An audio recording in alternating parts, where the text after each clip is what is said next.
Good morning again. Will you pray with me, please? May the words of my mouth and the meditation of my heart be acceptable to you, O Lord, our rock and our redeemer. Amen. Mission Sunday is an annual service in this church where we talk about all the mission outreach activities that this church supports. I'm very, very, very blessed to lead an incredible mission teams, which has very dedicated team members supporting many causes. You heard recently about our work at Kumac, where we recently received an award for our volunteer support to that major food bank in Patterson.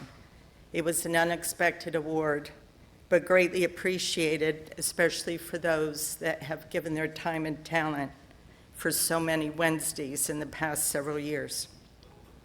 And 2 weeks ago, you heard about our international mission trip to Costa Rica that Sam Perez actually leads for the conference, and Marge Pelletier joins, doing the outreach with the Rice and Beans Mission Project there. Our local Roxbury Social Services is another great local outreach where we support the various programs that deal with local food insecurity, as well as supporting new school programs, as well as holiday programs at Thanksgiving and Christmas.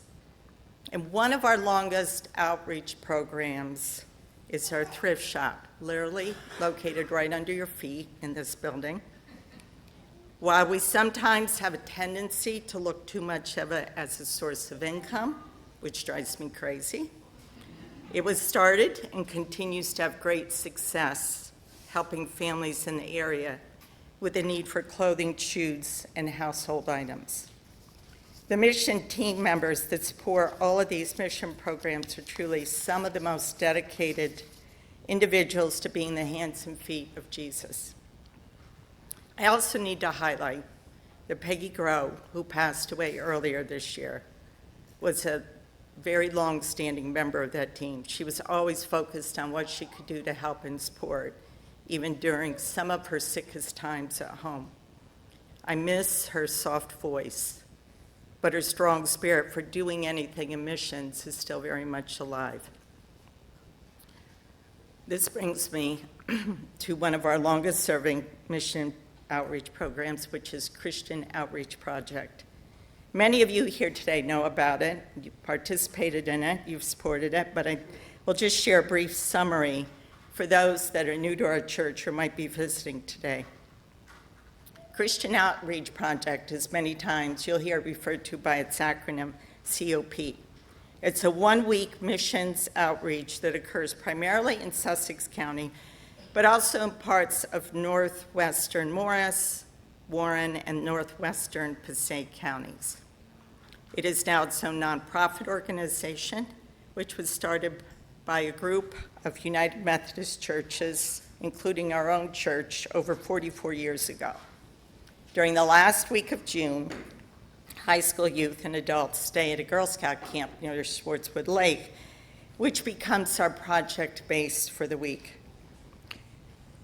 And it's a week of doing repairs for families in those areas, with our base being, we try to have it in the center, but this year we were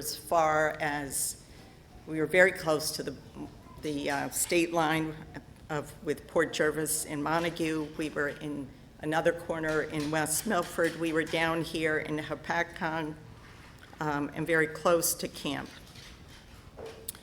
So even though this is just 1 week of a year, it actually involves almost 9 months of planning, which includes recruiting volunteers from various churches, getting grants, getting donations, doing site reviews, meeting with clients who are requesting the home repairs.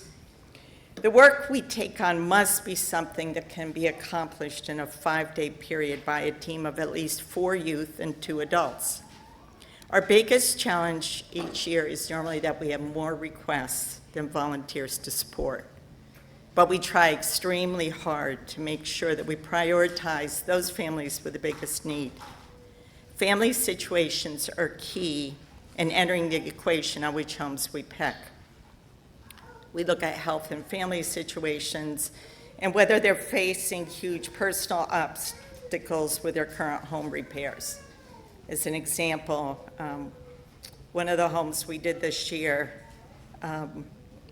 was for a family that had a young man who's been in a wheelchair his whole life, and they had this crazy truck ramp outside their house with no rails that the mom would have to wheel her son down, even though he has an electric wheelchair.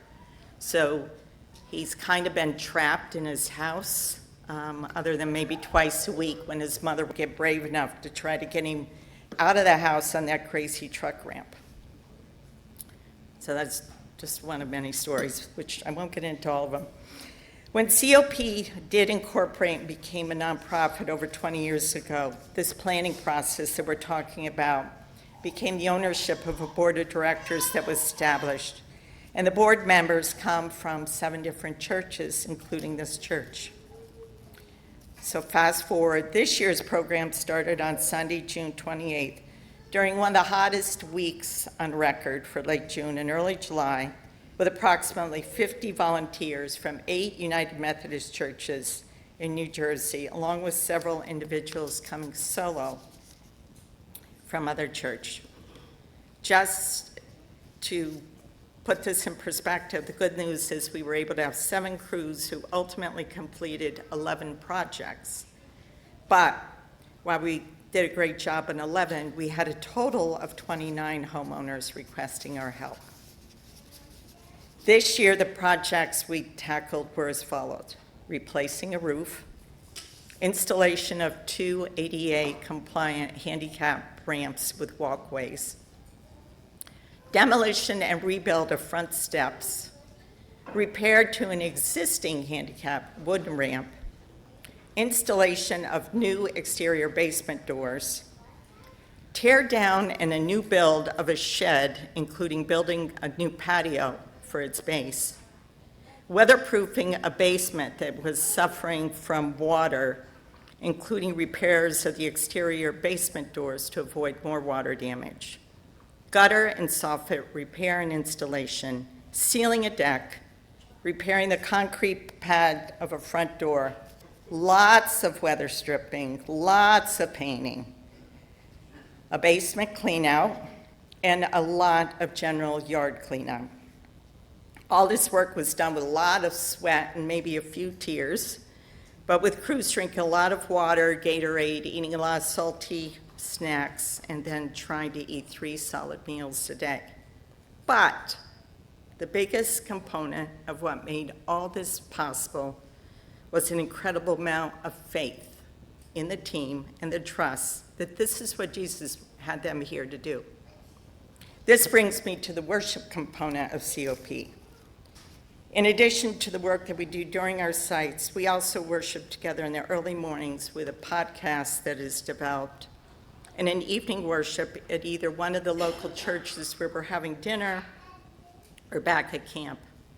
We are so very blessed to have the Reverend Steve Bechtold, our former district superintendent, develop a worship program each year that he writes himself and has been writing for each of the 44 years. This year's program was titled Make It Real, Real Faith, Real Love, and Real Action. The 2 scriptures that Janet read this morning were 2 of the several scriptures used for this week of worship, and probably the 2 most powerful considering the theme coupled with the challenging heat that we were working in. The point of the theme on Making It Real is that our faith has to inspire us to share Jesus' love and hopefully the actions that do reflect his love. One of the biggest things every year that happens is gaining the trust of homeowners, that we are there to help them and make a positive difference for them. Here's the twist. We're asked to share the love of Christ when we all might have a different love language for sharing that love. Some people will share messages of love verbally, but while others are quiet and sharing just with the physical work that is needed. The hope is that the homeowners will see and hear the work of Christ in action. Think about this. If 4 high school youth showed up at your door with maybe 2 or 3 adults telling you they're here to help you with some of your biggest home challenges, what would you think? And if you're a homeowner with strong faith, you just pray a lot. You pray, okay, these are good people. It's going to happen. But if you're a person that believes God's forgotten you, or maybe your faith is on shaky ground, you might need a bit more time to be concerned about the actions going on with your home. We also had an interesting situation this year. One of the homes we worked on, Joyce, who's here, and I did the site survey to just see what did he need to have done. And he looked at us and said, "Are you still willing to help me because I'm Jewish?" And Joyce replied, these aren't exact words, "If you love God and you believe in kindness, that's all that matters." To which he was very thrilled to know that we were still going to be able to support him. Our faith needs to find that right love language to show our homeowners that we will take the right actions to make a positive difference for them. Thankfully, over the course of the week, our actions did provide the real results that the homeowners needed. It also showed them that they haven't been forgotten by anyone, especially Christ. Many of our homeowners were brought to tears of joy by the end of the week and very thankful to us, but more importantly to God for making those connections. The scripture from James 2, verses 17 and 18, as shared by Jana earlier, is key. Faith by itself, if it is not accompanied by action, is dead. But someone will say, "You have faith, I have deeds. Show me your faith without deeds, and I will show you my faith by my deeds." Making faith real, making God's love real, and showing real action is what missions outreach is all about. On behalf of the 7 of us that were able to attend COP from this year from this church, I give thanks to all of you that supported us with your prayers, your love, and support. But I also want to give thanks to my church family for your continued support to all of our missions programs. Your faith and love are what produces the actions that share the love of Christ in this community and beyond. And now to hopefully give a true picture of COP Week, we're going to watch a short video. My thanks to Dick Bruce, who's part of the missions team, but more importantly, he is a digital ministry expert, for his incredible support on helping me combine the pictures and the music into this video.